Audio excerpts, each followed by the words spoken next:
Yeah, we're going to jump straight into this game.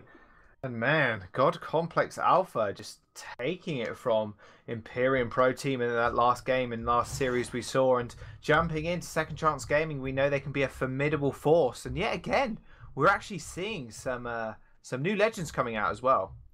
Yeah, Tobias, yeah. Incredibly mobile, able to hop around the place. We have seen some unfortunate missteps with the use of ability before, but we'll see what happens in this first fight. There's two Cyclones instantly being used from Second Chance Gaming, and I want to know who's going to get that buff. It's going to be Owen on the side of Second Chance Gaming, so they're going to get the early advantage. Wind coming through. Look at that damage he's putting out already. And that's going to be first blood, in fact, going over to Smile on Second Chance Gaming Blue, so already taking a nice, clean advantage in the early game. Yep, that's a big advantage to have early on. A level advantage means that any fights Second Chance Gaming Blue pick early on, if they can pick a fight far enough away from the towers, are going to be just a little bit in their favour. And when these guys are both trading with their mana bars and their health bars up in the top lane, every trade is important. Yeah, every trade is. And Wind, he's got no mana at the moment. He will actually just get a little bit of that back now from that relic behind the tower. Always very handy to keep the track on those timers as well. Next buff is spawning about 13 seconds, so he's going to have to be really careful. They do look like they're going to have control over this, though. Smile is going to be there as well as Wind. But it does look like God Complex Alpha are going to make their way down towards it, and they are just going to start a little fight here. That is going to get taken over. I'm not entirely sure who got that, but two tornadoes, two whirlwinds used even on either side, and Switch TV is on this side. Smitty taking a lot of damage as well. He's going to get knocked up, so to prevent his escape. But they are going to surround him as I suddenly get a coughing fit, and there we go. One goes down, actually. It's going to be a nice trade over, and Second Chance Gaming Blue already taking a massive advantage in this early game, and this Tobias pick is seemingly working out with all this mobility. Well, they do. No, they take two kills back off that. What just happened? Wow. God Complex come back into it with a triple kill. I honestly don't even know what happened. If memory serves from how Pharix works, if he gets hit from the back, he spawns a volcano, which I presume is what which actually probably got him nearly all of those kills. He's picked up the sustain item, the little green one down the bottom, which you can see down the bottom of the screen. If he's out of combat, he's going to regenerate that much faster, but he's going right into combat. I didn't actually pick it up there. I believe Wind actually picked up that relic there. But yeah, Pharix, this guy is huge right now. Switch TV is on fire. He's got a nice couple items under his belt as well. He's going to try and take on Wind. He has got the level advantage also.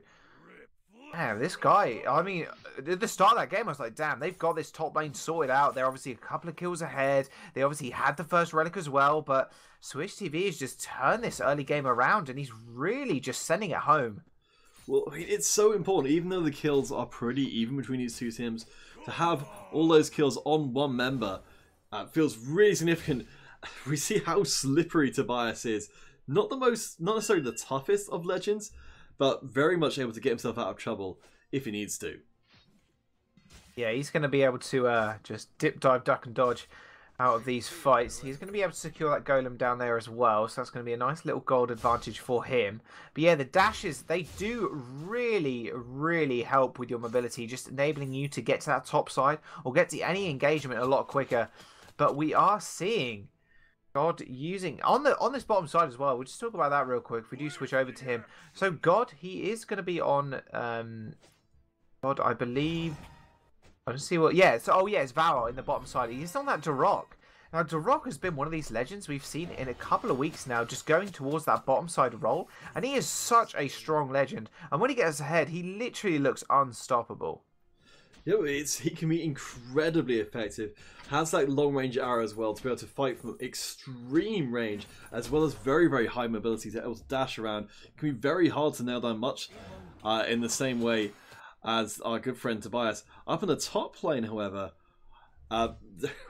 we're seeing very aggressive positioning from Wind, who is taking a chunk of damage, but it's so hard to break through the massive health bars and healing potential of both teams, Pharix and Owen combos. Yeah, that's the key in this top side. There is going to be a whirlwind down though onto Tobias. He is going to be able to chase out God Complex Alpha, but he's actually going to go really low there. Nice use of the mana shield, keeping him alive. Ooh. He's just going to get taken out though. Yeah, there comes the Darok arrow like you were talking about. That long range just does so much damage, and the pick potential as well. No matter how agile you are on Tobias, if he hits you with that arrow from across over the wall, there's really nothing you can do about it.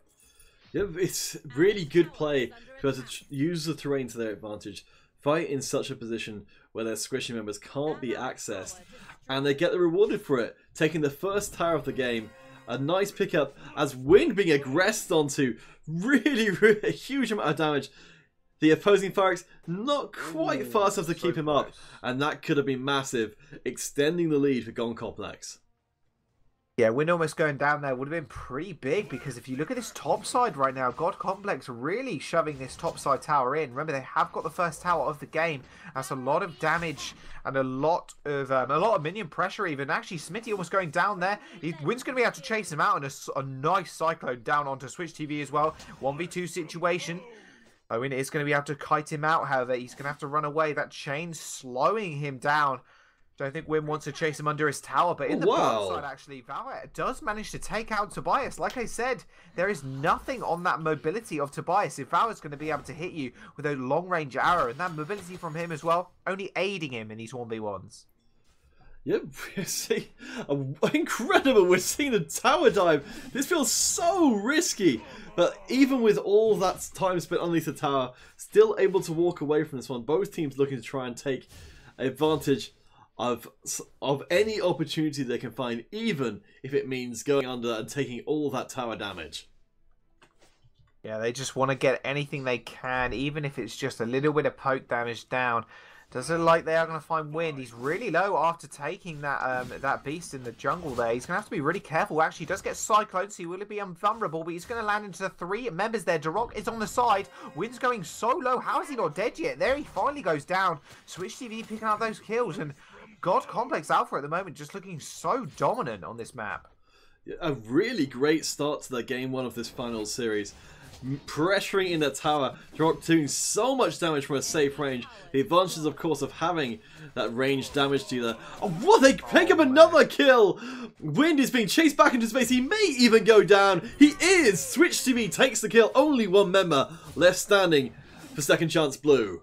Man, and the problem is Tobias right now, he's just not tanky at all. And like you said, Darok, with that range advantage, is just absolutely huge. They're going to take the barracks in the bottom side as well. Minions are going to be stronger, but Switch TV's now getting aggressed on. This is what they get for staying too long. But Tobias, yet again, is almost going to go down. Luckily, he gets the level up there, just saving him. But Valor is actually going to trade a kill up here. He is going to find Wind as well. It's going to be a nice 1v1, but Darok, we've seen him before time and time again, just has too much damage to deal with in the 1v1. Double kill for him, and now Pixel is going to come over the side here. He's going to try for the 1v1, almost going down, but he is going to be able to get the shutdown there, and finally picking him up, but they're going to lose another tower, and 5 kills to 10, 7 minutes into the game. This is looking really, really bad for Second Chance Gaming Blue. Absolutely, God Complex doing a lot of very good work. I mean, it took all that Second Chance Gaming Blue had to be able to put down that Darok, and it seems like it's almost impossible in the context of a team fight to be able to just get hold of him and actually finish a job with that healing coming in from the Owen as well, making it so tough to ever finish off the job. Yeah, exactly. And Owen, we've seen him kind of a staple. And he's at the start of these tournaments, especially the cups. We'll have a look. We'll quickly jump back kind of metas, and we'll look at him. And he's really been this kind of staple legend that people have been picking him up. And then he kind of faded away for a more like double damage. We had a bit of Cull obviously coming through in the earlier stage of the tournaments in favour of Owen. And now we see Owen rise to resurgence yet again because of the sheer heals coming out from the side of him. It's just absolutely massive. That Ice Giant picked up as well. Valor actually solo killed that. Look how much damage this Darok has right now. Make that 4 items on his side. And with the level advantage as well from him, a minimum of 2 levels, upwards of 4 on top of the Owen as well. Just this guy is absolutely popping off right now. And I can't imagine God Complex Alpha are not going to take away this victory. Certainly looking very, very strong this first game. They've managed to press all the way back into Second Chance Gaming's Blues base. But this is the chance for Second Chance Gaming to try and take this back. We're seeing again Viral working his way around, as we saw in previous games, stutter stepping his way around the base. I think it is. It's so close. It's over. It's 1-0 to God Complex Alpha, but they've got to do it again if they want to take these finals. Wow, so massive victory coming out from Gold Complex Alpha. That was so huge for them to take that first victory. I spoke about it before, and it's the momentum coming into these games. You really, really just got to get that early kind of win or early aggression down, and you can just snowball your way to victory. And we just saw Valor do that on that Darok, just putting out so much damage. And with Smitty J as well, he did obviously have those 2 early deaths, but being that supportive legend, you can put down a lot of healing for your team, and obviously just make sure Valor can get really strong. You're seeing him right there. He's got 3 of those medals and the MVP. Just absolutely huge coming out from him. And we're going to take a small break. Bans are already coming underway for the second game this evening. And will God Complex Alpha take this out 2-0? We'll have to wait and see and find out.